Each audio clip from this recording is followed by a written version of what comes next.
I mean, how can you have a definition as a healthcare worker that dictates how you look at an event historically? How can you have a definition that denies your own lived experience? When we talk about, say, the legitimacy of Israel as a state, right? That state was never discussed with Palestinian people or people living on that land when it was formed. 750,000 Palestinians, including my family, were ethnically cleansed in 1948 in the Nakba, and tens of thousands were killed as well. And if I was to say that it was racist, the formation of a state that ethnically cleansed a certain religious group, a certain ethnic group from a piece of land, which objectively is racist. But if I was to say that creation of the state was a racist in its foundation, that could be deemed anti-Semitic. We are seeing that institutions, they have let us down. They're not serving the purpose that they were, built to protect people. They were designed to protect human rights and international law, but only when it serves certain countries. We've kind of relied on those institutions to protect human rights universally, but we have now learned that they don't, or maybe with a lag. And I think humanitarian work, it actually can save lives while those institutions fail us. In a world drowning in wellness noise, fitness fads, and curated perfection, we're here to talk about the reality. This is a space for the experts who have the data and the humans who have the scars. We're stripping away the bullshit to look at the areas of health that don't get enough attention and the evolution of how we'll live tomorrow. I'm Krystal Perkins, and this is Unfiltered, the truth about being human.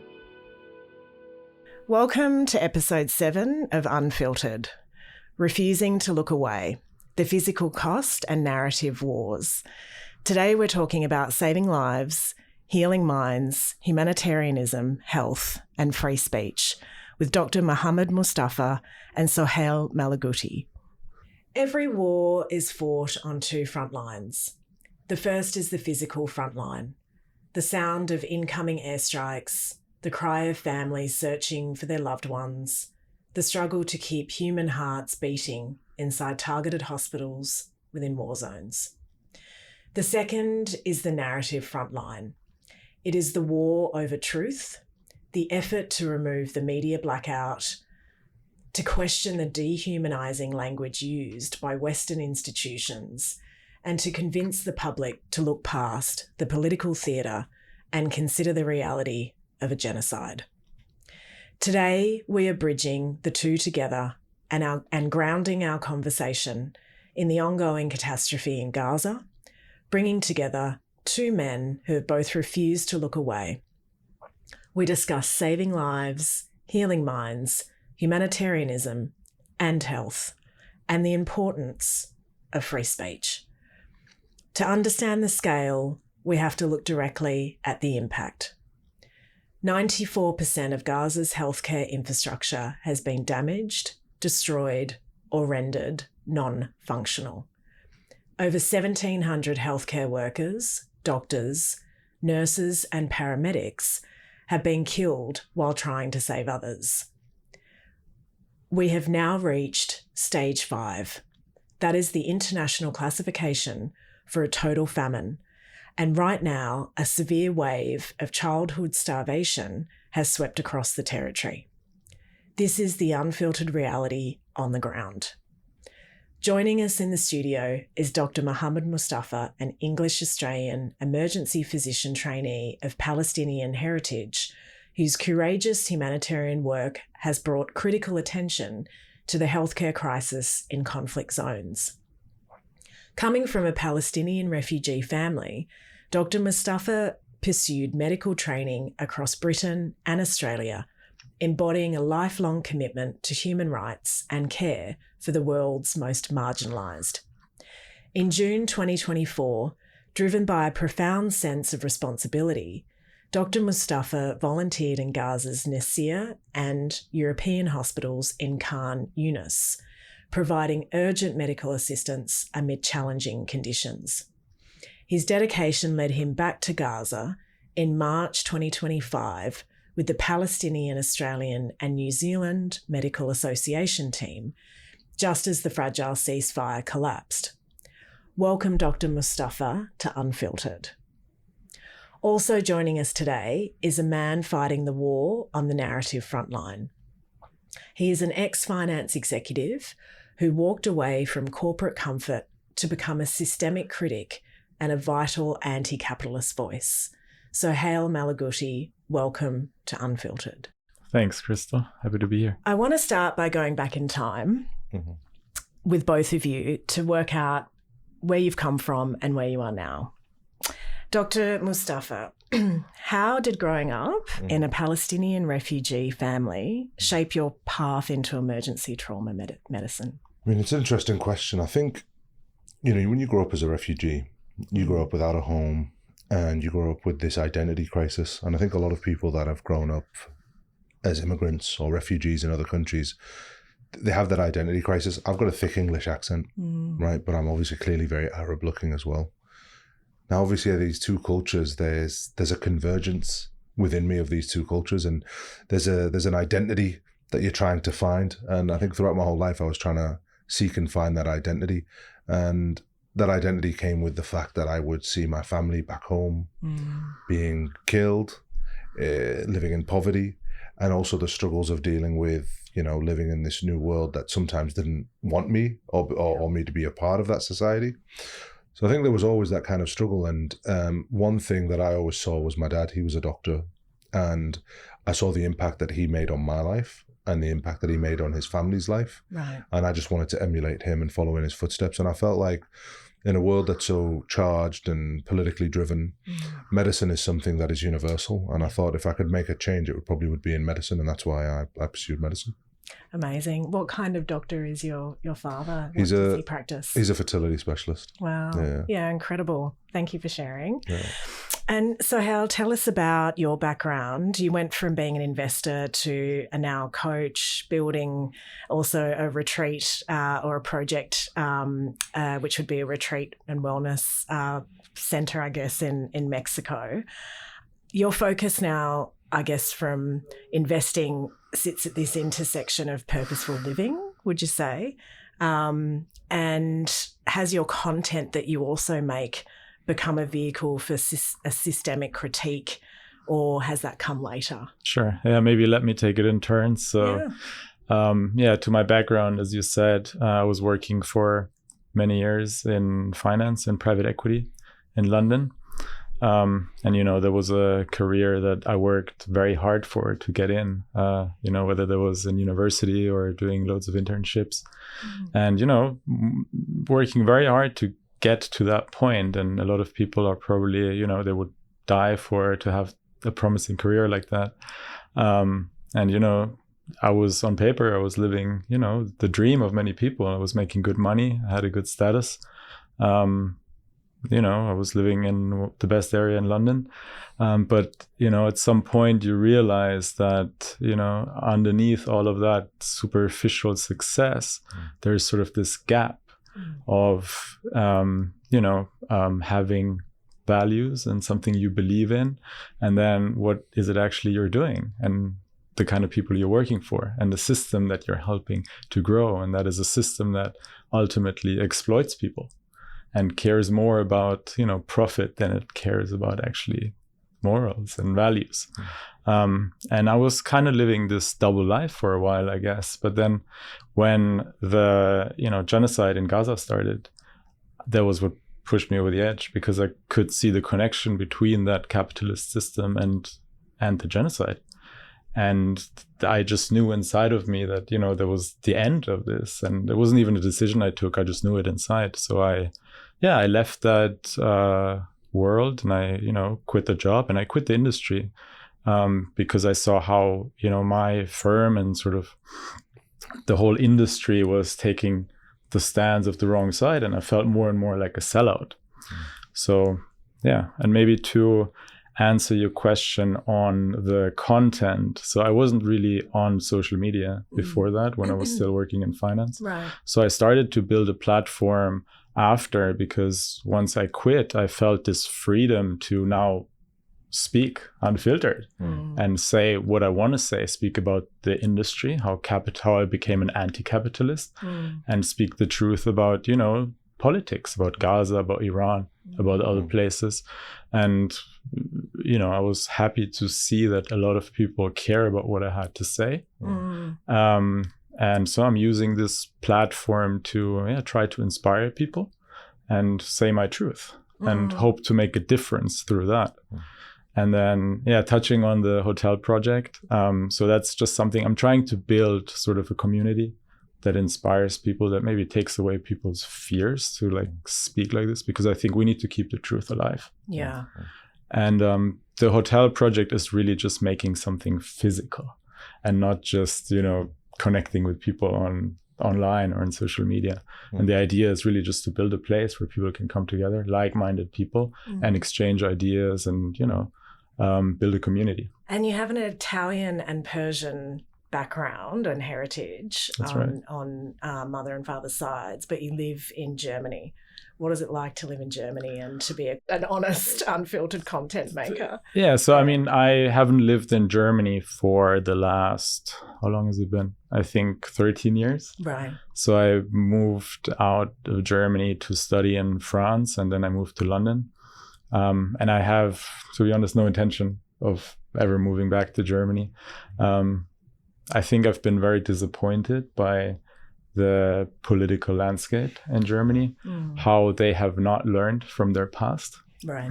And also, I must say, you know, I have a lot of German friends, and obviously I'm very connected to Germany because my family lives there.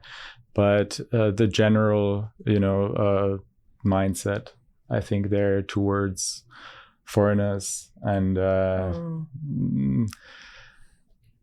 I think it's Francesca Albanese had like this speech in Germany, and she said the air here is very thick, and I can feel that. Okay, that's very interesting.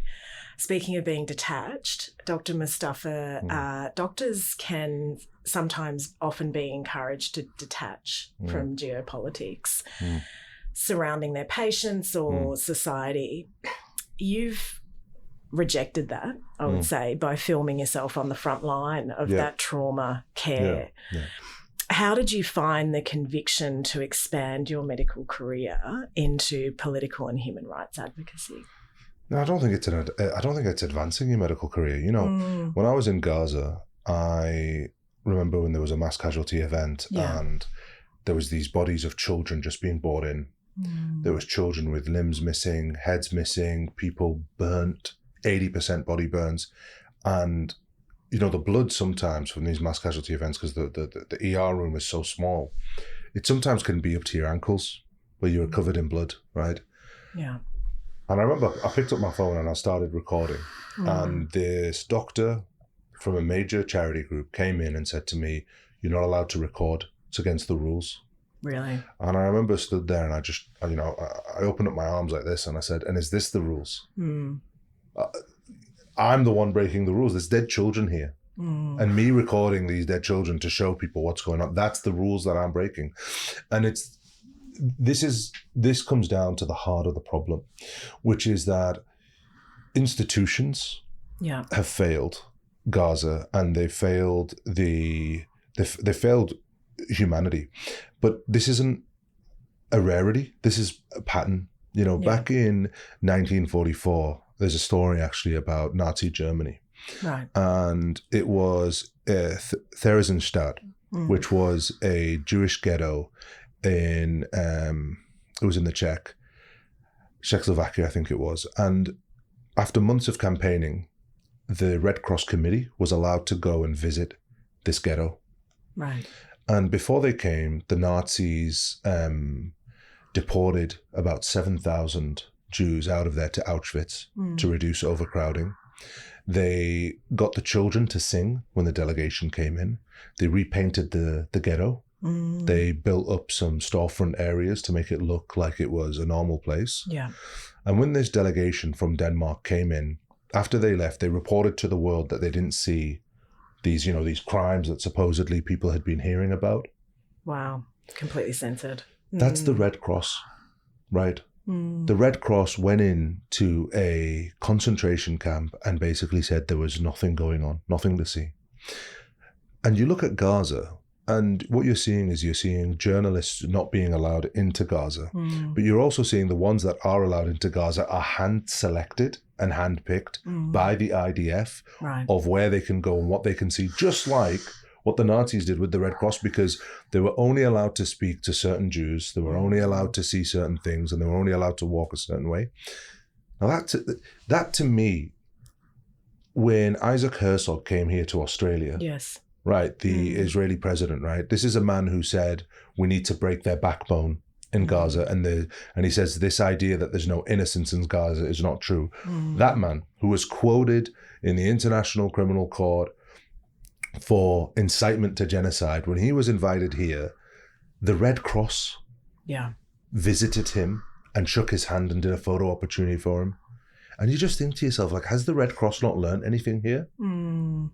There they are shaking hands with somebody literally quoted on trial, his state that he represents, for genocide, and they're shaking his hand again. What are the lessons that have been learned? And really, what we need to be asking ourselves now is these institutions have always functioned like this. Yeah.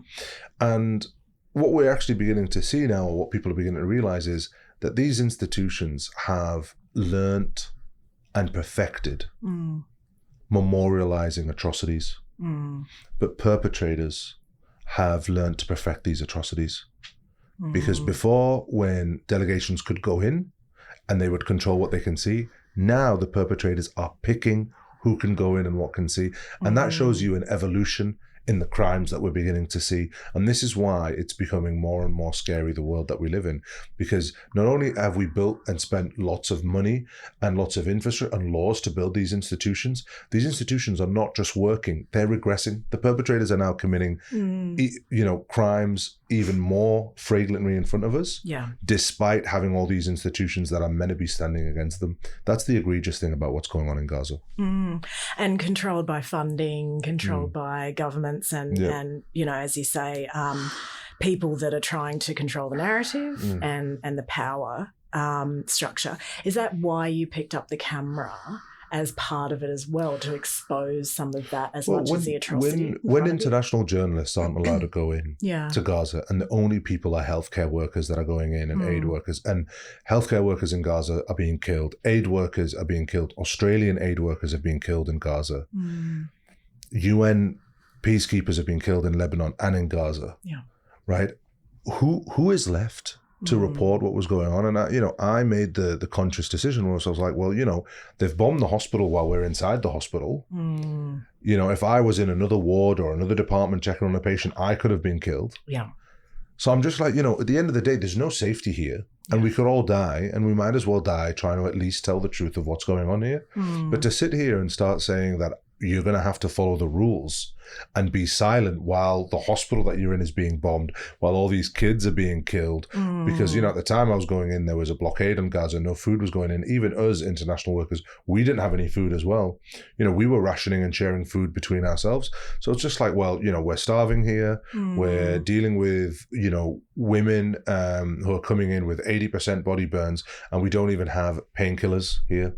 We have one ventilator for a population of 1 million people in the north of Gaza in the emergency department. One ventilator.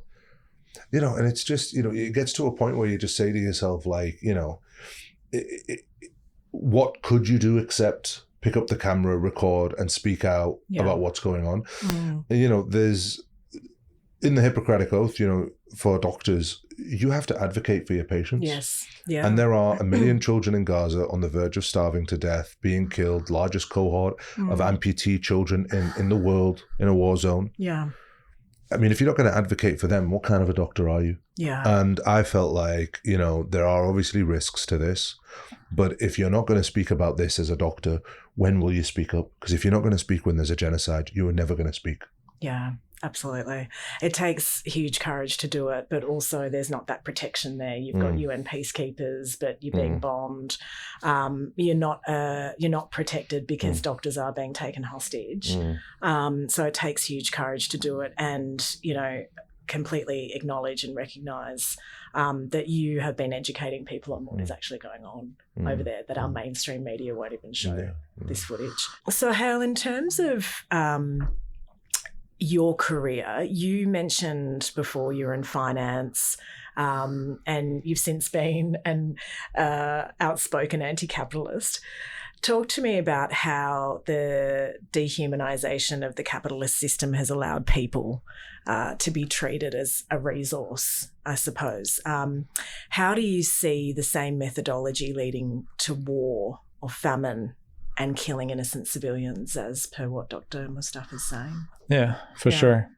So I think ultimately anything that, happens domestically that might seem like social injustice and anything that happens, abroad is ultimately a symptom of the same sick system to me. And I think, when you work in finance, which really is at home, at least the apex of the capitalist system, the dehumanization, and I'll go more into it, what I think that is not very obvious at first. Right. So you go to university, you start your job, you think that's what everybody does. And, it's just how the world works. But then once first you put your head down on your work and you want to make a name for yourself. And then at some point you lift your head and you think, what is it actually that we're doing? And I think that dehumanization at some point, it becomes really obvious because you realize that, you're involved in like firing people, you're involved in like making deals where you might, evict tenants, families from their houses just to, make a profit. And I think that is ultimately what capitalism stands for, right? Like profit over people, profit over morals. And, when you work in finance, if you create value, that's all you care about. But in reality, that is just cruel and inhumane most of the times. But it's just not discussed because people, it's kind of like, don't hate the player, hate the game kind of thing. But, if you're actually honest with yourself, you start hating that game. And I'm trying to make the bridge between this system and, let's say, a war for profit. Because to me, all those wars in the Middle East, or whether that's, in Sudan or in Congo or in Venezuela, all these wars are for profit. There's no war happening in the United States, but the United States is fighting those wars because they're willing to kill thousands of people so that the stock prices of their companies can go up, right? That's ultimately what it is. So it's the same logic, just on a different scale. At home, they might be willing to evict hundreds of families to increase the rent or whatever. And abroad, they're willing to kill thousands of people so their stock prices can go up. And to me, it's really just the same logic. And, the question is whether, a genocide, a system that can justify a genocide, how far can they actually go? What can still happen in the future? If we cannot say no to this, like how far can they go? And they have new tools now with AI, with new weapons, with drones. I think if we don't stand up like as a human race and say enough is enough with this capitalist human eating profit making machine, like how far is this going to go? How did it look practically in terms of your industry? How did the dehumanization work in terms of your industry? Yeah, so I think you realize it firsthand on yourself, right? You're not hired as a person. You are hired as a machine, as a function. Yeah. And anything that actually makes you a human being, like emotions and empathy and doubts, whether that's, is it okay what we're doing? That is not something that's respected, right? If you come with your authenticity and you question like, hey, maybe it's not all right what we're doing, that's not respected. That's a liability. People will be like, what are you talking about? Like, we need to win. We need to make a profit. What are you talking about? So it's your authenticity, what actually makes you a decent human being is not needed there. So I think that's kind of where I felt dehumanized myself, because I'm not there as a human. I'm there as a machine, right? Yeah. When you see like the images of children every single day, murdered, killed, starving, crying for food, eventually after a while you just begin to scroll past, right? And that is a form of dehumanization. Like we are so dehumanized that we're not sensitive anymore to images that, 15, 20 years ago, if we saw those images, it would move us. Yeah. And now they're not moving us. Yeah. Now it's almost become accepted that we're seeing this. It's almost, the first day of the Iran war, the second time round, there was 130 school children that were killed in a single bomb. Yes. Like that's just accepted as collateral damage now. Yeah. The bombing of a school and 130 children killed is collateral damage. And it just skips the news cycle. If this had happened in another country that wasn't black or brown people, this would be memorialized for years to come. There would be films about this. There'd be documentaries about this. But it's just another day. In the Middle East. It's another day in these African countries when the mass starvation and killing is going. And the issue is, for capitalism to work, right, it has to rely on the extraction of resources from other people. It's not a system where everybody gets looked after. It's a system where certain group of people make money or have the money, and then other people are struggling. Yeah, the haves and the have-nots. The haves and that's the way that capitalism is. Now, what's happening and why there's been such a realignment, especially post-Gaza, is there's been a few things that have happened in the last 5-6 years that have really changed the world. We had a pandemic and the lockdown, and that obviously caused a lot of problems with trade and finance, and it shut down a lot of businesses, but it also caused a lot of mistrust in governments. Absolutely. Then policy on the fly, right? Yeah. They didn't know what they were doing. And then we had the genocide in Gaza, and we saw how international rules were thrown out. We saw how there was people on TV justifying the mass murder of children. And what that's led to is, and then on top of all of this, you've seen the cost of living go up. Yeah. And house prices now are over $1 million here in Australia. Yes, yeah. People now have to work maybe 15, 20 years just to save for a deposit. Yeah. Before then, they need another 30-year mortgage that they can't afford. So what's all of this led to is it's people have now begun to realize that the capitalism that we were okay with when it was sweatshops in China and in Pakistan and all those kind of places to have cheap clothes here or cheap manufacturing or cheap cars or cheap phones, that capitalism is now coming here, and we're seeing these big mining companies, trying to take away workers' rights. You've got One Nation talking about taking away maternity leave because it's not good business sense. Becoming more draconian. More draconian. And this is what's happening. The squeeze now is on the average person. It's not on these billionaires who now we've got more billionaires than we've ever had before. We've got more millionaires than we've ever had before. And we're getting our first trillionaire. But yet the average person, they can't even afford the basic necessity of a home and a food. And what people have realized now is capitalism was okay in the 80s and the 90s when I could buy a house and we were okay here and we were safe. But now it's coming to our shores here, and now we can't afford a house, and now we are now going to lose our jobs because of AI, and we are now going to become obsolete because this is now the next stage. The resources from these countries have been extracted. The processes are there. Where's the next pot of money to go from? Because these billionaires, the more and more they get rich, and these billionaires and these trillionaires, the money now has to come from somewhere else. And where is it going to come from? It's going to come from these middle powers and these working class people and middle class people. That's where the squeeze is now. And that's what we're seeing. And what Gaza has shown capitalism 101, where you can justify an entire genocide, killing out women and children, because you want to create casinos and a holiday resort on their graves. That's what we're justifying now to make a few investors rich. And, I think there's a you can see it on the streets. There's a pushback now in the world. I think there's a huge pushback, and this is where communities and societies and people are standing, and I think hopefully are being unified to think critically and to challenge. I know, in Australia we've seen a lot more student protests, we've seen communities come together. I think the more that people actually question and start to stand will be interesting if they have the willpower. I think in terms of Gaza, we've talked a bit about it so far. I think it's really important for the audience and our listeners to understand just a few more of the issues and the reporting on where we're at today. The Committee to Protect Journalists is the primary body tracking journalist deaths, and they've found that as of June 11, 2026, at least 263 journalists and media workers have been killed across Gaza, Yemen, Lebanon, Israel and Iran.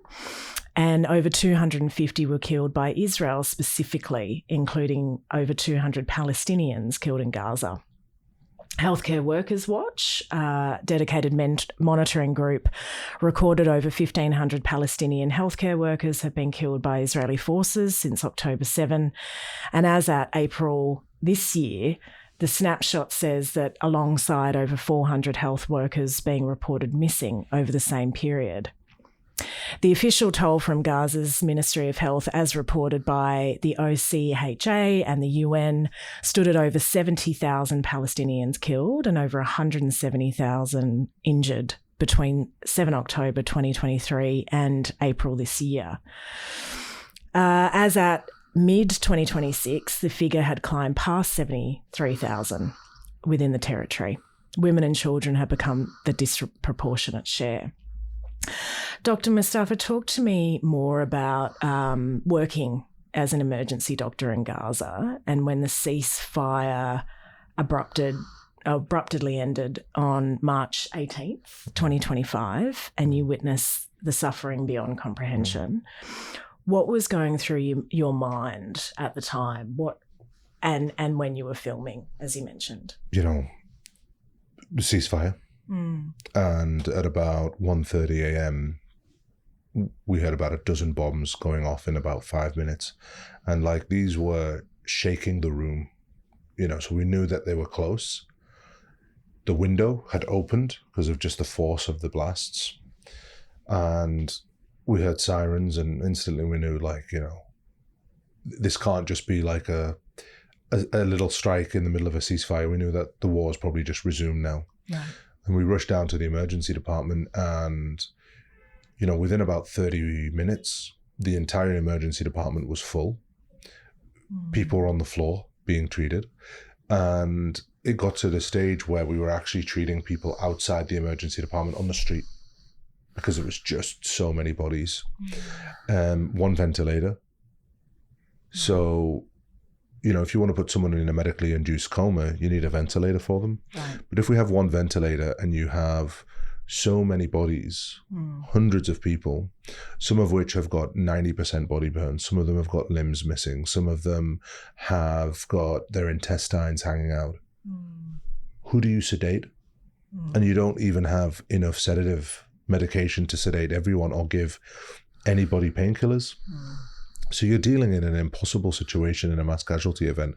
And when it was going on, phone lines were cut, internet was cut. So we were cut off from the rest of the world. To us, it looked like it was World War III. I mean, just the amount of bombs going off, the amount of dead bodies, the screams, the shrapnel flying in the air. We had no idea whether this was going to be our last night on Earth or what was going to happen, because it was just the intense. I mean, they killed 400 people in 2 hours of bombing, and that was just people that we had counted. Obviously, many were under the rubble that had been killed. Many never made it in, and many were incinerated to such a state that you couldn't even find their bodies, even if you went looking. So there's a level of intensity of that bombing where in the first 2 hours you're just receiving dead bodies that are arriving, injuries, children, screams, families torn apart. I mean, it was very, very confronting and very, very scary. Yeah. And it really hits home the reality of war. When people think about what a 2,000-pound bomb can do, right? If you're in the vicinity of a 2,000-pound bomb, you're already incinerated. Your body doesn't even exist. But if you're just a little bit away outside the blast area, right? A 2,000-pound bomb, I think the radius of shrapnel is a kilometer. Right. A kilometer. So something can travel a kilometer from the blast site and still kill you. People within a few hundred meters die from a 2,000-pound bomb just from the shockwaves. It causes internal organs to explode. Sometimes we would have children coming in who looked like they were asleep, but inside their entire organs had been blown up from these shockwaves of these bombs. I mean, there's certain things that you couldn't really describe to someone of the horrors that you're seeing. Yeah. Whether it's a child with his head missing or a child that looks like they're peacefully sleeping, they're all dead, and they die in the most horrific, painful ways. And harrowing. Yeah. So and this is every day in Gaza for the last almost 3 years now. It's like this. And this is what you were saying, like, this is our world now. This is now what's okay. And again, it's that censoring of it and the narrative that is being told by governments and media. I understand you wanted to build a children's hospital in Gaza. Yep. How has the project progressed since you appeared on Australian Story last year? I've travelled around the world. I met with the British Prime Minister. I met with the Foreign Minister here. I met with the Irish President. I met with Republican senators in America on Capitol Hill. I even met with members on the Peace Board. And how was it received? We had governments that supported it. Right. And we had governments that wanted to back it for it to go into Gaza. Unfortunately, with the Peace Board, when it came in, when we had meetings with representatives of the Peace Board, they wanted the hospital to be taken by them and they control it. My issue was that they're building concentration camps now in Gaza to move the civilian population in fenced, controlled areas where you're not allowed in or out. Once you're in, you're not allowed out. Right. Surveilled by AI with guard towers everywhere. And I just don't want that hospital to be used as a prop so people desperately go into these zones and they're never allowed back out again, So, we're at this precipice now where these governments are just not willing to put enough political pressure on Israel to allow medicine in, to allow food in. Still, even after the ceasefire, initially it was, well, when the hostages are returned, then, we'll be able to get medicine in and food, which is illegal, by the way. Yeah. Food can't be used as a weapon of war to a civilian population, and neither can medicine. But, this is how the negotiations were, because some people have more of a right to life than others. And some people's human rights are negotiable. And that's what we're seeing now. If the cost or the price of human life rises, then it becomes negotiable. These people live on a commodity. These people live on a piece of land and real estate that they might want to build a canal on, that they might want to build casinos on, and therefore their lives are an inconvenience, and therefore our human rights laws don't apply to them anymore. Therefore, it's negotiable whether they starve to death or they don't starve to death. And, this has happened here, but it's going to in Venezuela now, their oil is controlled by the American government. Money is going in from Venezuelan oil into private offshore accounts for American government representatives. And actually, this is something that I was really interested in asking you, but, the diaspora communities that you see, a lot of them, there's a skewed view of diaspora communities because they usually, the diasporas that leave these countries are right-wingers. They usually tend to be quite conservative. And they give off this view of certain countries, and they almost, especially here in Australia, supporting the bombing of Iran, many of the Iranian diaspora. And you obviously being Iranian as well. Yeah.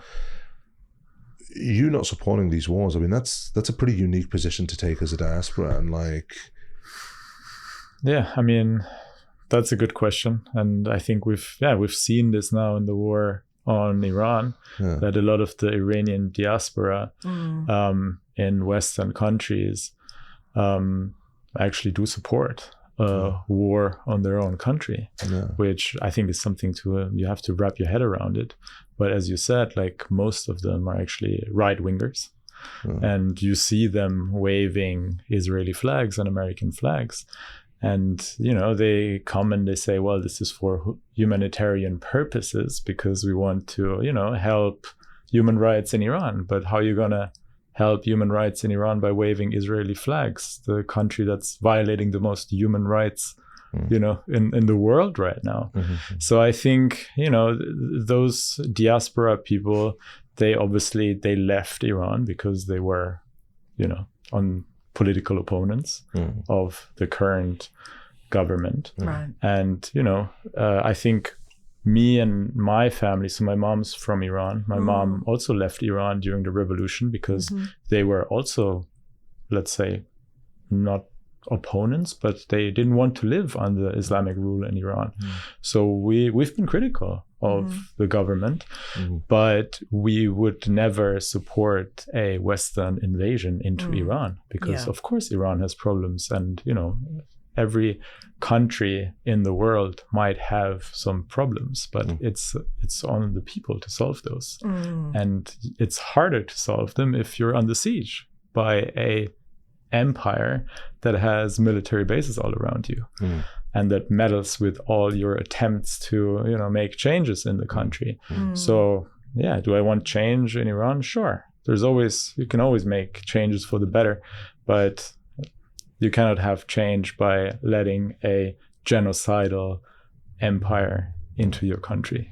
And that's the other thing as well, is this is what we're seeing all throughout the Middle East, which is these governments are propped up.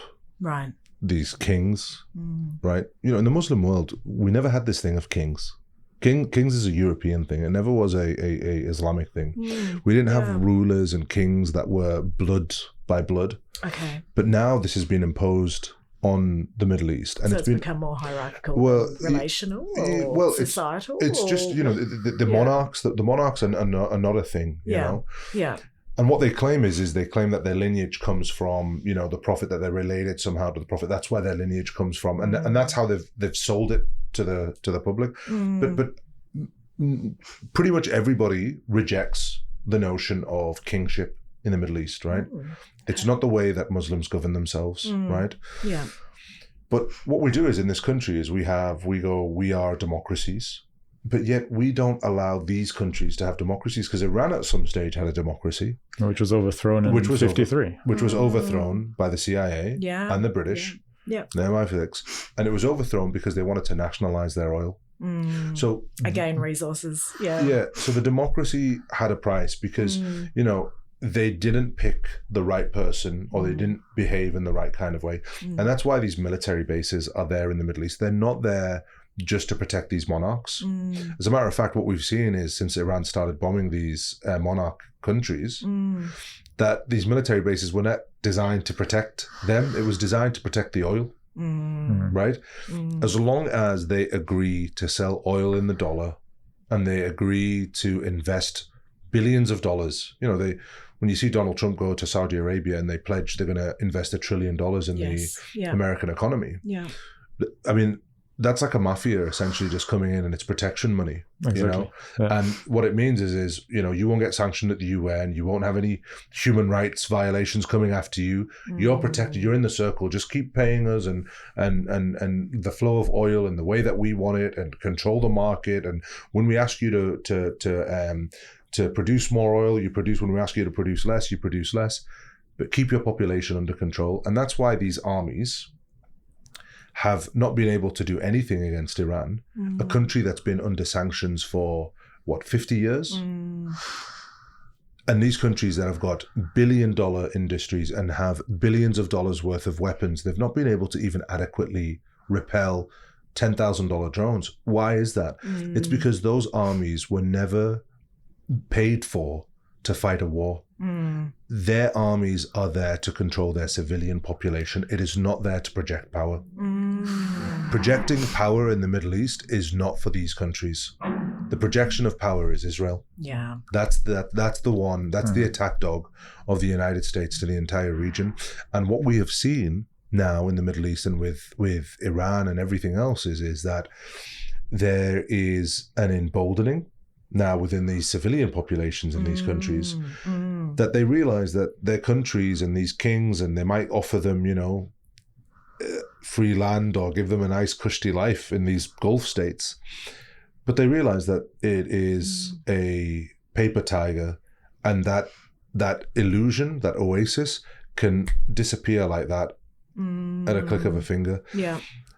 And the idea of paying this much protection money to the United States and conforming to their worldview and their economic view actually doesn't make those countries any safer. And now we're beginning to see a shift even within these monarch countries, where they're beginning to move away from the United States. So the leadership is actually starting to speak up to say, what right have you got to be here? Well, yeah. Or are we seeing that? Secondly, I think business people are actually coming out and saying, look, we've had enough. Yeah, I mean, ultimately, the Middle East is a hub for finance and power throughout the whole world. You know, Iran, for example, and Qatar, UAE, Saudi Arabia, they control so much of the world's oil. Not only do they control so much of the world's oil, they control all the strategic choke points. You know, from the Strait of Hormuz to the Suez Canal, they pretty much control the flow of all naval trade in the world, or 80% of it, and they also control, you know, the Silk Road, the old school Silk Road, where it goes all the way from China to Syria to the Mediterranean Sea. They don't just have oil, they have fertilizer and everything, all these other kind of resources that they have. And that makes the Middle East a very profitable place, and it makes it an epicenter for finance. And what's happening now is there's now another shift in the capitalistic agenda. And you could talk more about this because you know more than me. Yes, asymmetrical warfare. Yeah, maybe to add to that, I mean, I agree with everything you said. I think we have pretty similar views on the Middle East. I like to call it West Asia, actually, because the Middle East is a colonial term. Yes. But anyways, I usually also say Middle East because otherwise people don't understand what I'm talking about. But anyways, I think, yeah, what I would add to that, I think obviously it's very hard sometimes to know what is going on in those American boardrooms and who's actually making money from what. But I have the feeling, because as you said, peace is always possible, right? Like, it's not like, why does Iran want to fight? And you see that Iran, they never started a war. Like, they get attacked, they respond because they have to, right? Otherwise, they will be taken over. But I do think that, you know, the people in the region, they don't actually want the wars. It is my feeling that it is actually the Americans who make money with these wars, and they actually have a reason to be the police of the region. Because if there was peace, why do you need military bases in Saudi? Why do you need military bases in Jordan? Why? If there's peace, then, you know, America is kind of redundant in the region. So, you know, I have this theory that actually for America, in order to dominate the region and to have an actual reason to be there, they need those wars every now and then for, you know, the Gulf states to feel like, okay, we need a protector because, you know, the Emirates, they're too small. They don't have an army. They, you know, the US could tell them, well, otherwise you get taken over by Iran. They scare them every now and then. I mean, that's my view. And then obviously you have that kind of toxic relationship with Israel, where I think that obviously Israel is kind of like, as you said, sort of America's or the West's foothold in the region. And I do think that, you know, there's a lot of talk about Israel controls the United States or vice versa or whatever. But I do think that if you look at the relationship realistically, Israel, without the support of the West, no matter how strong the military is, they would not exist. They wouldn't be there. So if you say for the US, it's becoming too expensive to be in the region, then Israel has all the reason to start wars left, right, and center because they want the West involved, which I think is what we're seeing now. Because if it's true that the US thinks, oh, well, it's too costly to be there, we're going to retreat, then Israel has an existential fear. If the US leaves, like Israel, they cannot defend themselves. And on the other side, if the US though wants to stay in the Middle East, then they need Israel. Because without Israel, they wouldn't have that foothold there. Because Israel has a lot of influence also in those Gulf countries, in those monarchs. The human cost to those people in the Middle East. And then we wonder why those people in the Middle East don't like us over here in the West. And we look at it like, oh, it's because of their religion. They must be barbaric because of their religion. And it's like the barbarity that has been inflicted on these people, where millions of them are killed, where their children are starved, and on these ships are food that are not allowed to be taken off because you've sanctioned their countries. All for what? Because they didn't want to have a military base on their country. You know, Iraq now to this day, all the money that it makes from oil, it goes into American banks, and once a month a plane flies from New York to Baghdad with cash. With $1 billion cash every month. That's how they function as a country, of flying shipment of cash. Wow. They don't even have control over their sovereignty, and that's after 1 million of their civilians was killed. Who were they better under? Were they better under Saddam Hussein, or were they better under the Americans? And look, I'm not here to answer that. You know, the Iraqi people can answer that, but like, could we not for a moment see the level of inhumanity and pain that has been inflicted on the entire Middle East, all because they are in an area that is rich in oil and controls or is around seaports that can open up the waterways for the whole world. That's all it is. They have to pay that price. Yeah. And you know, we can talk about Israel, we can talk about Gaza, but ultimately, it comes down to, we need to really acknowledge the human suffering and the cost here that it costs for this. And that's why we talk about the inhumanity of capitalism. Millions were already killed in the Middle East before Gaza. Yes. The only difference that we're seeing with Gaza is the level of brutality. Yeah. Right? Yeah, the level of brutality and the extremity of it, because there's a real fear, right, from these Western powers now, that they could lose the Middle East. They could lose their foothold here. You know, Israel now is a pariah state to the rest of the world. Israelis aren't welcome in many countries around the world.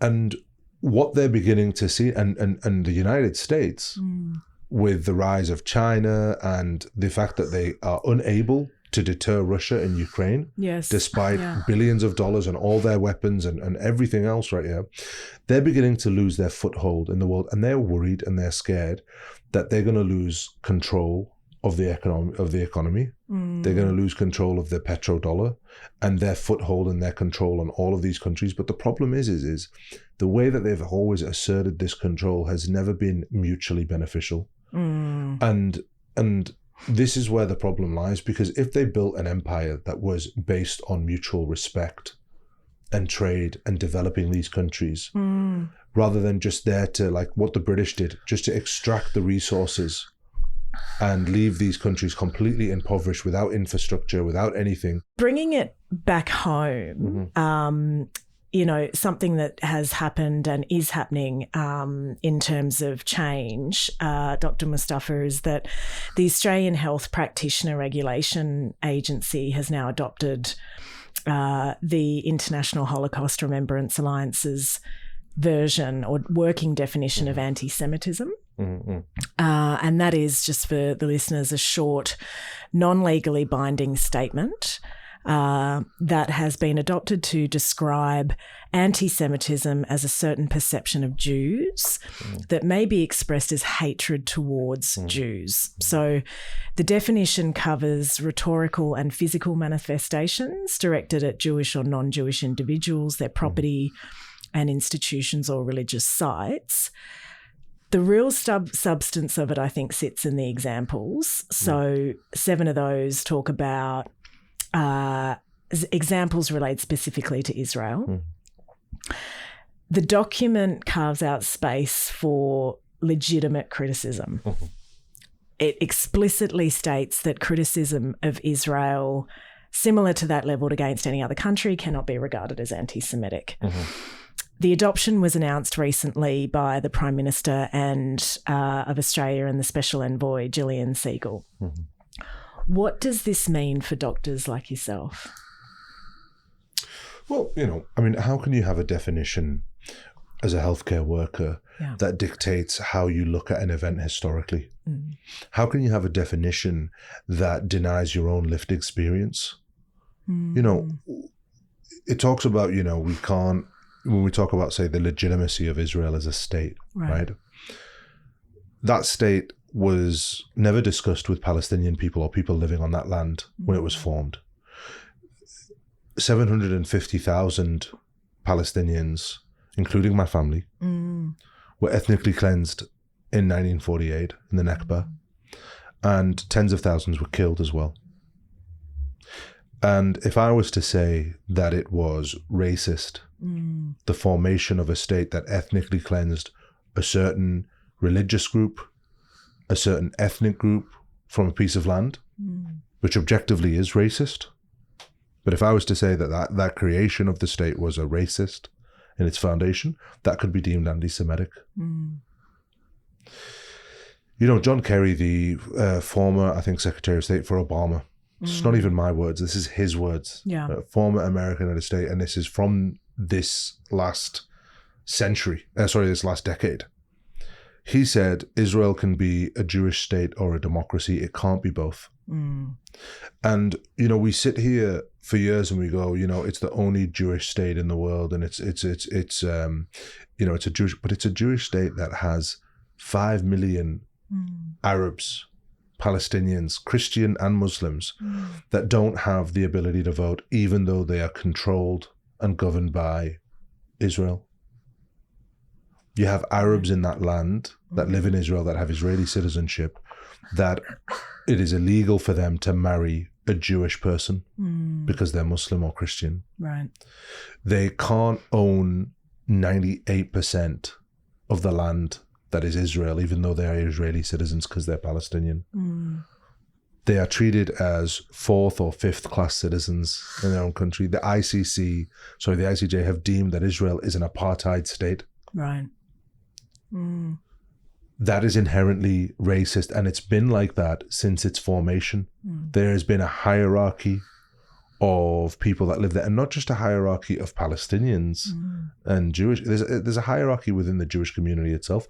Up until 2012, Ethiopian Jews were forcibly put on contraceptives without them knowing, to reduce the Black Jewish population. That's not conspiracy. That is in The Guardian. The former Israeli Prime Minister Ehud Barak was on the Epstein files with a tape recording of him saying, you know, if we could go to Russia and just convert 1 million people and bring them here as Jews, we could bring good quality Jews. Because he was talking about Arab Jews not being the right kind of quality. That he says that, like, you know, before, when we were creating the state of Israel, we couldn't be picky about who we could pick, but now that we have a state now and it's populated, we can be a bit more picky, and we should get white Jews. So engineering, not just this religious engineering, but also as well their ethnicity as well, and their color and where they're from. And this is what I mean, like, this society, even Jewish people within that society are discriminated against. The idea that we can just talk about Israel like it's a Jewish state and not actually acknowledge the fact that Jews within Israel are discriminated against heavily, depending on what type of Jew you are. If you're Palestinian, you're discriminated against. If you're Christian, you can be spat at on the streets in Jerusalem. These are all things that are happening right now.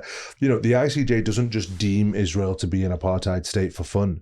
This has taken many years of evidence. It's collaborated to put this out there. Right. The Israel is on trial for genocide, and the UN have just put out a report saying that there is a genocide against children committed by the IDF in Gaza. And then this APRA definition comes out, this new definition comes out, right? Yeah. On the same week that the UN put out a report that there's a genocide. Right. So, you're looking at this and you're just going like, well, what about Palestinians? You know, you put out this definition, but that state that now is protected by this new definition is on trial for committing genocide against Palestinians. Have you come to Palestinian healthcare workers and spoke to them about this definition? Because in APRA's own own governance, it talks about how when it makes these decisions, it has to talk to all the people that will be affected by this definition. It never once spoke to any Palestinian groups or Palestinian healthcare workers. So it hasn't consulted or... It hasn't. Brought in any It hasn't other consulted. views. Yeah. In its own guidance, it says that APRA cannot be ideologically captured. But that is ideological capture when there is defense. When there's no other definition for any other group that protects a foreign state from any kind of criticism. But there is critiques on how you can criticize this state. And, it talks about, well, you can criticize it, but as long as, it's not, as long as you criticize other states. Right. If it's not hypocritical that, there's other states that you don't criticize, even though Israel's doing the same thing. It's a completely different thing here. Yeah. Like they're not the same thing. We're comparing apples and oranges here. If I was to talk about South Sudan being created, right? Yeah. When Sudan was divided into Sudan and South Sudan, right? Yeah. People weren't being ethnically cleansed. They were still Sudanese people. They just split the country in half. But it wasn't a new population was moving in from Nigeria into South Sudan and displacing the locals, right? It wasn't being backed by weapons and militarized by foreign governments. It didn't have discrimination against, populations there. I mean, we're talking about here the formation of a state that has resulted in wars and the deaths of millions of people in the Middle East that has occurred for decades. And yet this definition wants to protect that state from criticism, and it's not consulted any of us about this definition. And that's why it's really and it's problematic at the timing of it as well. Just when the UN released a report that there's a genocide that's been committed by Israel, and now we have a thing going, you can't compare Israel to Nazi Germany. Yeah, and the institutions and their application of it, in terms of those examples versus actually that you can criticise the state, how it's interesting around what actually is applied within it. Is it impacting your ability to practice or any other doctor's ability to do what you need to do? Well... look, it doesn't matter, about the nitty-gritty of the definition. Yeah. The definition is broad enough that many people can get into trouble. And it's the process that's the punishment. It's not the outcome. Yeah. You could keep your job at the end of it, right? Yeah. But you already would have been dragged through the courts. You would be labeled anti-Semitic, and you could lose your job, or you could lose, the ability to feed your family while these investigations are ongoing. And that in itself is a problem. And that in itself is the punishment. And that will stop people speaking out and talking about what's going on. And it's even more problematic when the only witnesses to what happened in Gaza were doctors and healthcare workers. Yeah. And yet healthcare workers are the ones that are being told they're not allowed to talk about it in a certain way. Right in the same week that the UN released a report that there's a genocide going on. I mean, I'm not a conspiracy theorist here or whatever, but I mean, it's ridiculous. It's ridiculous that this is what's going on, and it is a violation of our human rights as doctors and our rights as doctors to be able to advocate for our patients and to speak up about atrocities when we see them. And this is the real cost and the cost of inaction around, the ability to let these things happen and evolve, rather than to protect, communities in which you need to as doctors. Soheil, you write about the Gaza crisis, the genocide and dispossession as the product of a much larger or longer history, decades of Western hegemony and policy in the Middle East. Can you take us through that arc and how you see today's catastrophe as the latest chapter rather than an isolated event? Yeah, I mean, I think as Dr. Mustafa already mentioned, the story in Gaza, the genocide and ethnic cleansing in Palestine, it didn't start in October 2023. It's been over 100 years of ethnic cleansing in Palestine. And, the creation of that state, Israel, was basically discussed somewhere in London without ever consulting any Palestinians who were living there for centuries.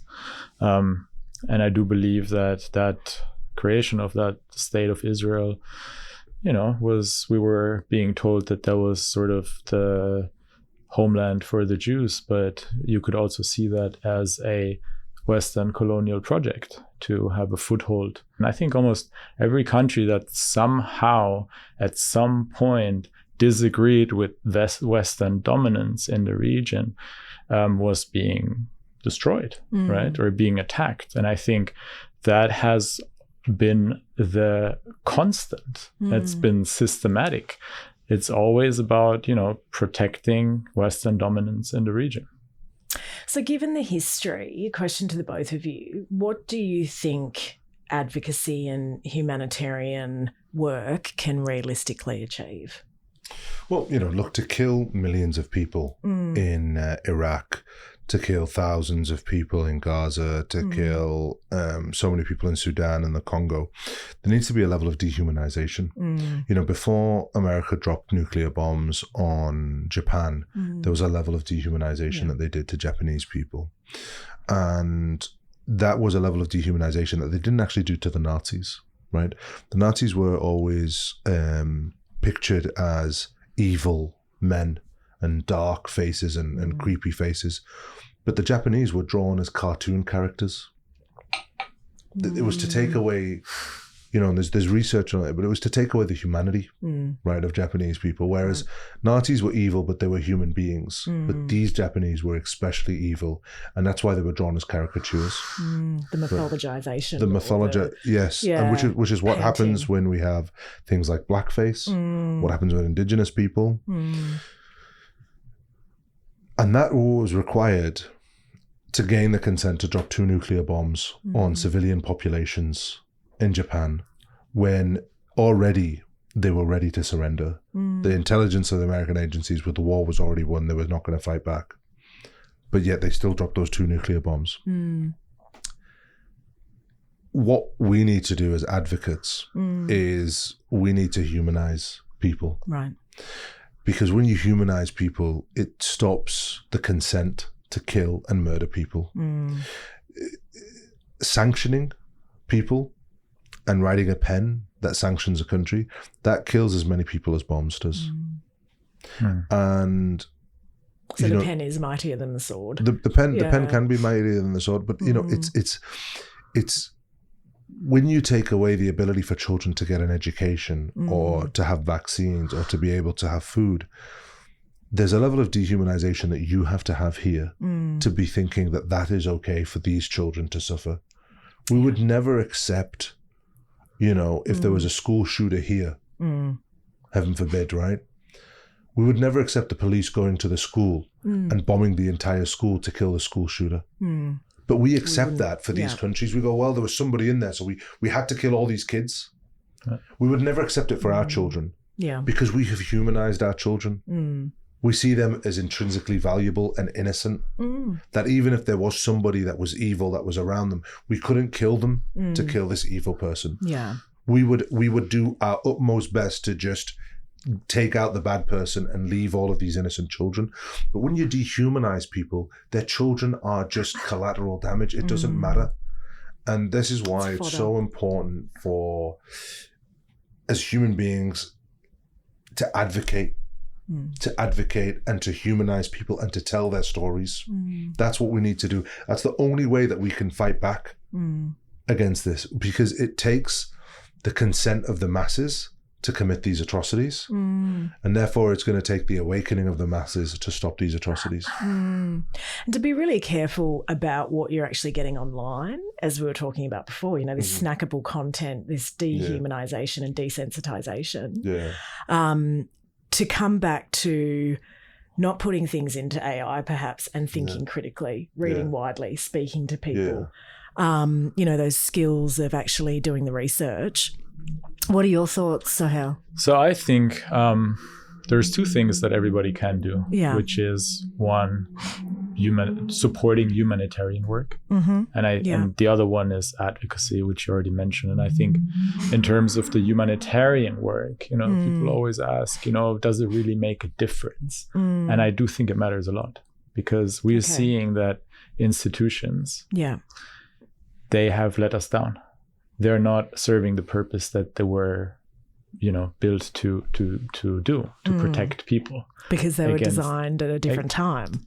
Yeah, well, they were, I think, as we talked about already, they were designed to protect human rights and international law, but only when it serves certain countries, right? So I think we've kind of relied on those institutions to protect human rights universally, but we have now learned that they don't, or maybe with a lag. And I think humanitarian work, it actually can save lives while those institutions fail us. And then I think the other thing is, on the advocacy point, yes, I think that's incredibly important, because there is so much propaganda being put out there, people being dehumanized, labeled as terrorists or whatever. And I think, it does take away whatever those governments that are fighting those wars or are being complicit in genocide actually need to do it, which is, yes, the public consent. So I think, once we take that away, we can actually, make a real difference. Maybe not overnight, but I think over time, as, millions of people actually are waking up. And I think that advocacy is incredibly important to keep the truth alive, to not, to give the antidote to this propaganda, to this dehumanization. And I think that's incredibly important. Yeah, so power will be back in the hands of the people and the communities. Well, hopefully. Yeah. Dr. Mustafa, have you faced frozen training or professional complaints or harassment since you started speaking out publicly? Yeah, I mean, of course I have, right. But, that just comes with the territory. With your advocacy, that just comes with the territory of advocacy, advocacy was never meant to be easy. If it was, we would all advocate for people. And if we could all advocate for people, we wouldn't have these problems. There's always going to be roadblocks. But I just think the most important thing is that, ultimately, to stick to our principles. Right. The worst crime that can be committed is a genocide. That's the worst crime that we can commit in humanity. And if you're not willing to stand up and advocate for people that are going through a genocide, then what are your principles? If you can't defend people in a genocide, how can you talk about, politics of, tax brackets and, the housing crisis and, these things are all important. But if you can't see that a genocide and the advocating for a genocide is important, then, it's one of those things where a certain level of privilege that comes with one being able to advocate against the genocide. There's a certain level of privilege that you're actually able to do it, and you're not the one going through a genocide. So I just, from where I came from, growing up as a refugee in poverty, and I'm watching my family being killed, I just don't think there's a choice for me. I have to advocate, if it's not me, then who else would advocate, To have that leadership for your people and for others to have that empathy. I think, our institutions like our universities have always had that space for debate and protest. Sydney University recently moved on student protesters under the guise of they were impacting the lawns and the greenery, when actually they, I think, were coming under pressure.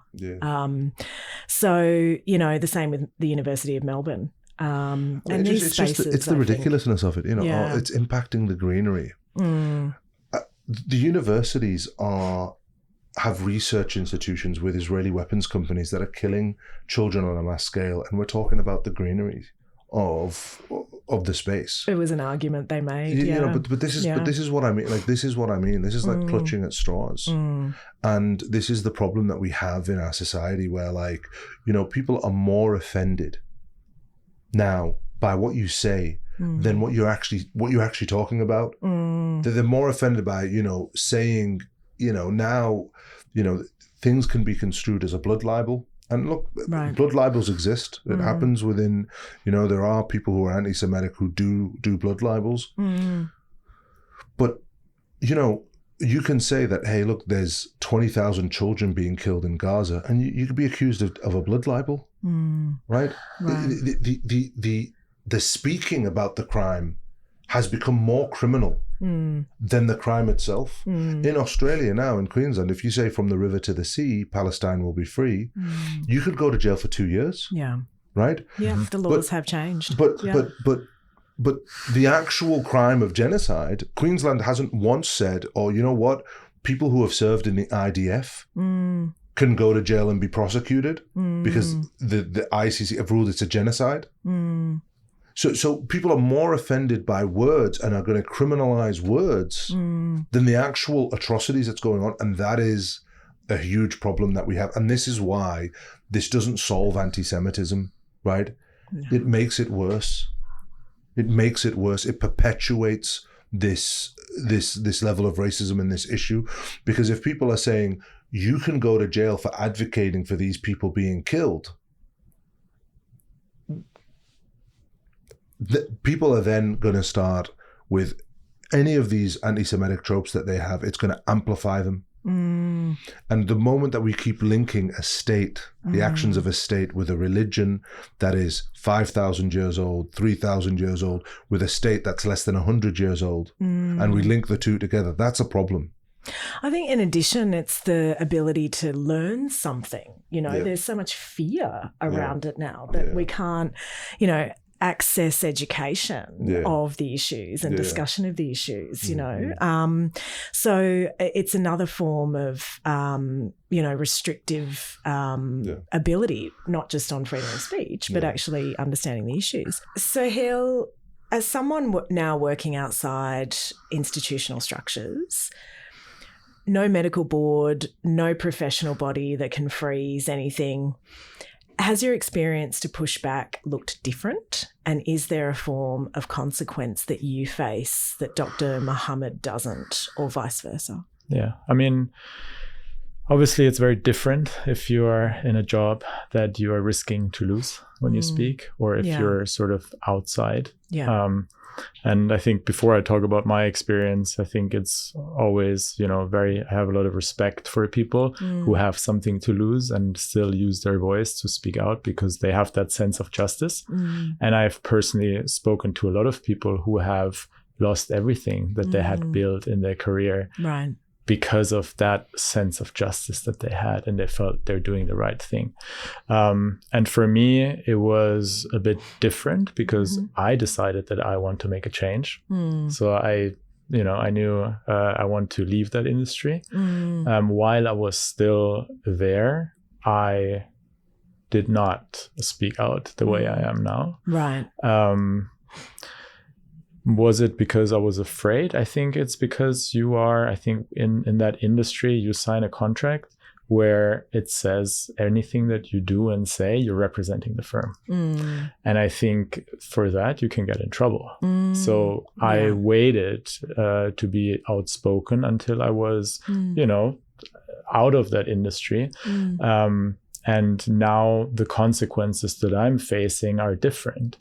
I'm not worried to lose any job because now I'm, you know, self-employed by design because I wanted that freedom. But then at the same time, you know, you're facing harassment. I'm getting death threats, which, you know, I am maybe not a person that gets easily scared by something like this. Is this because of the content you're making and the articles you're writing and your advocacy? Yeah. Okay. And that's on social media that you're doing. Yeah, obviously. So I'm speaking in public and, you know, a lot of people see it. Most of the people send me encouraging messages and very lovely messages. But then there's, of course, that, small part that tries to silence me and sends me threats. And, there's this, feeling of unsafety sometimes.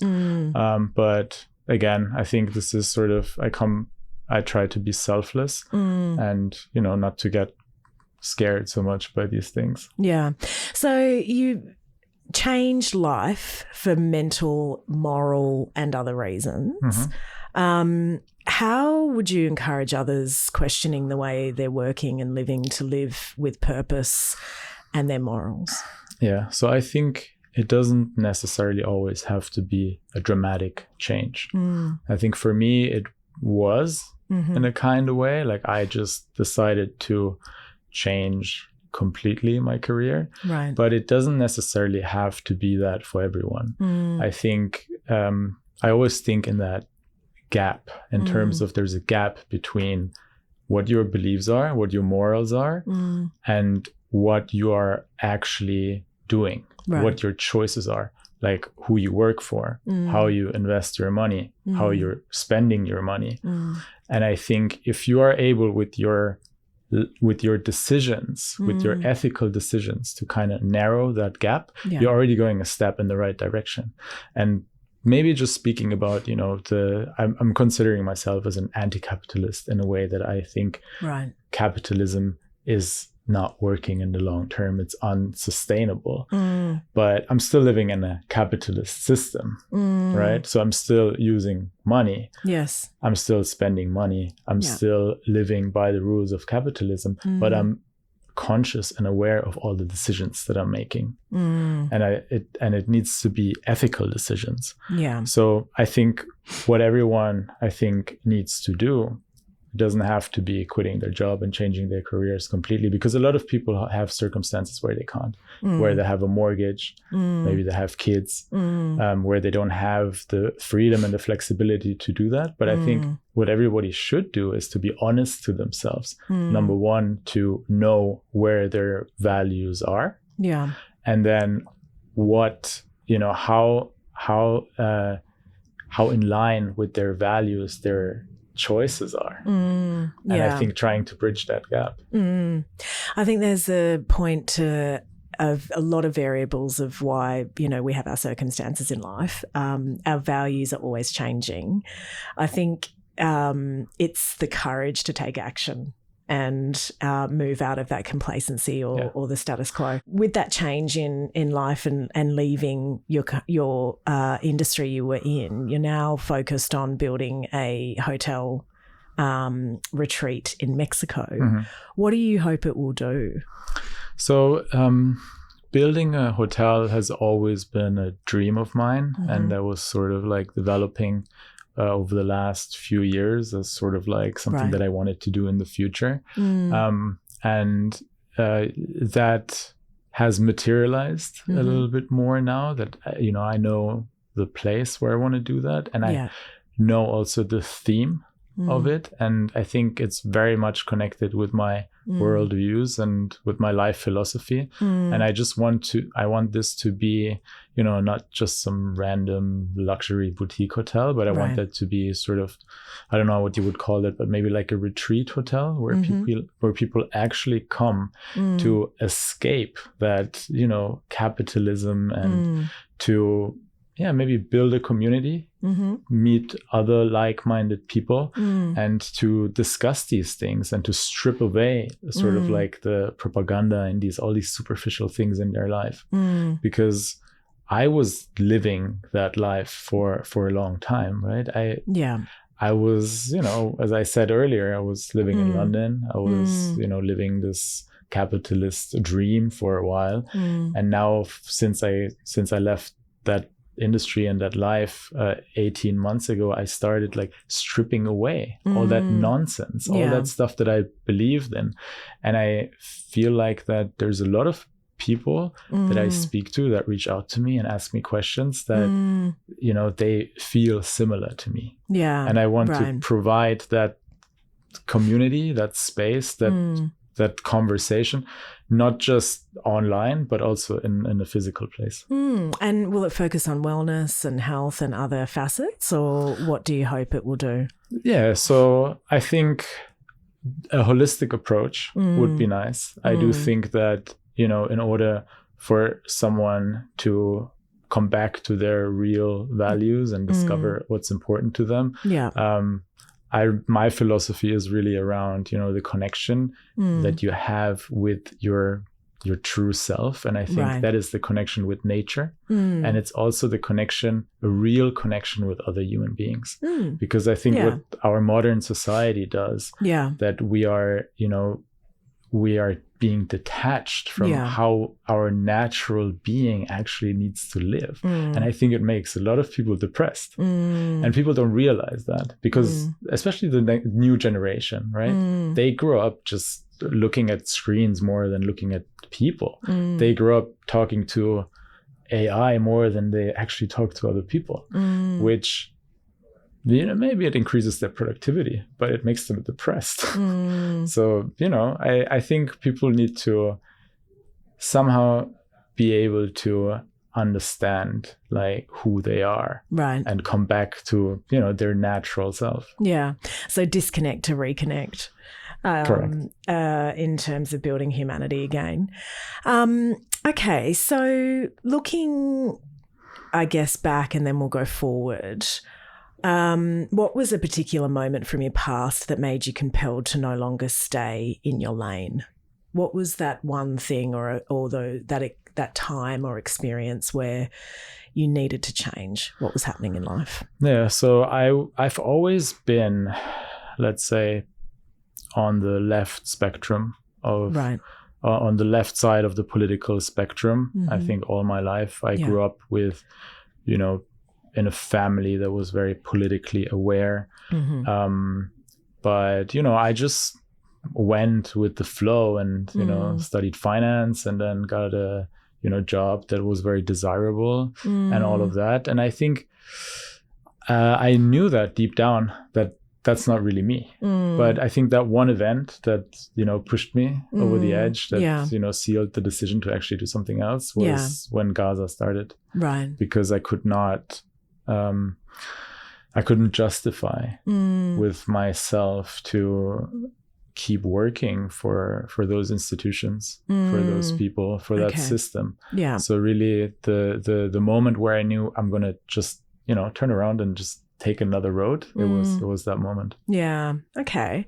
And then looking ahead, what are the changes that you think we need to make right now, structurally and personally, to make sure that people like yourself and as Dr. Mustafa was saying before, can keep speaking, that, the rest of us don't lose our voices in the fight? And what does reform look like? What's the one thing that an ordinary person listening can do right now? I mean, I think we need to fight for democracy at this point. Right. The way that we are speaking out publicly is, is important, that we're still able to do so with free speech, but we're already seeing that that's being censored, that's being criminalized. And I think we need to fight to be able to keep doing that, because otherwise our democracy will shift into fascism. And, I think we need to fight for democracy. Democracy is always, being talked about as this, given, but what it means is to give power to the people instead of having the power concentrated with a few business owners and a few corrupt politicians. So I think the important thing right now is just to fight for democracy, right? And for people to actually be able to, to make a change and to demand that institutions actually, have the executive power to prevent things that are happening in Gaza and are happening all over the world. Yeah.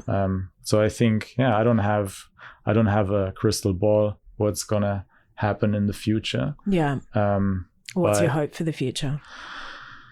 Look, I think my hope for the future is that, what we're seeing right now is actually probably the worst that, you know, I have witnessed with sort of the moral decay of the West, with Donald Trump being sort of the symbol of that. And, you know, which to me, it just shows that the capitalism has reached a point where it's criminals that are in power. It's almost like a mafia that is ruling us. And maybe it's been like this for a while, but now it's out in the open. And I think it's sort of this moral decay that is not sustainable. And my hope for the future is that this is actually a last breath of a failing system. Right. And it's not sort of a system that's become unchecked. And because if that continues, you know, who knows how far that can go? Who knows how far this dehumanization of people can actually go? So, Dr. Mustafa, looking ahead then, what are the changes that we need to make right now, structurally and personally, to make sure people like yourself can keep speaking and others can keep speaking and we don't lose our voices? And what does real reform look like in terms of healthcare and these and humanitarianism? Well, I think we just have to be grounded in the principle that healthcare is a human right, and we cannot normalize children having their limbs amputated without anesthetic. We can't normalize children dying of polio because they didn't get their vaccines. It's happened in Gaza. And I think what we really need to do as a community is understand that, like, today it's Gaza. Tomorrow it's data centers that will be coming into your neighborhoods, that'll be taking away your jobs, and you'll be talked about in a dehumanizing way because you do a certain type of job. Like, it doesn't stop at Gaza. And the reasons why it's happening in Gaza, it's not because of just religious reasons or land or this, that, and the other. It's economic reasons. And those economic reasons are going to continue to permeate here. And if we don't stand up for those people over there in Gaza when we're witnessing some of the worst atrocities, then who's going to be left to stand up when it's on our doorstep here, when we start losing our jobs, when we suddenly don't have the right to a home, when our rights get taken away, when people can go to jail for talking and speaking? This is what's happening, and you know, every day we edge closer and closer to irreversible damage in our communities and in our societies. And that's why, you know, Gaza might not affect you, and you might not, you know anything about Gaza or care about those people in Gaza or anything like that. But the principles and the tools that were used in Gaza are being used and are going to be brought here eventually. And we're all on the chopping block. Dr. Mustafa, my sincere thank you to you for all the work that you do, your courage, your contribution, your plight for healthcare and humanitarian work to save lives, not just in Australia, but overseas in Gaza. You help the most vulnerable in society. Thank you very much for being here today and coming on Unfiltered. Thank you so much for having me. Soheil, thank you very much for being here today, for being a voice. Your humanitarian advocacy, dedication to purposeful living and building community wellbeing. It has been an honour and a pleasure to speak with you on these important issues today. Thank you for coming on Unfiltered. Thank you so much, Krystal, for having me. It was a pleasure. Every war is fought on two front lines, but the future is built on one simple truth. We cannot afford to look away. Today we discuss the West, genocide, the world at war, capitalism, advocacy, and the physical cost of systemic erasure through the eyes of a doctor barred from his patients, and we deconstructed the machinery that prioritises profit or oppression over human life. If there is one thing Dr. Mustafa and Soheil have shown us, it's that living in line with your morals isn't a passive feeling, it's an active choice. The physical blockades remain, the narrative war continues, but the choice to reject the script is entirely yours. Our health and our communities' and society's well-being is of utmost importance and is true wealth. The fight for healthcare, humanitarianism, and freedom of speech continues. I'm Krystal Perkins, and this is Unfiltered. Thank you. Thanks for listening to this episode of Unfiltered. Click follow to get notified about future episodes streaming on Apple Podcasts, Spotify, and YouTube. Leaving a review helps others find the podcast. And if you'd like to connect, follow me at Krystal Perkins _1.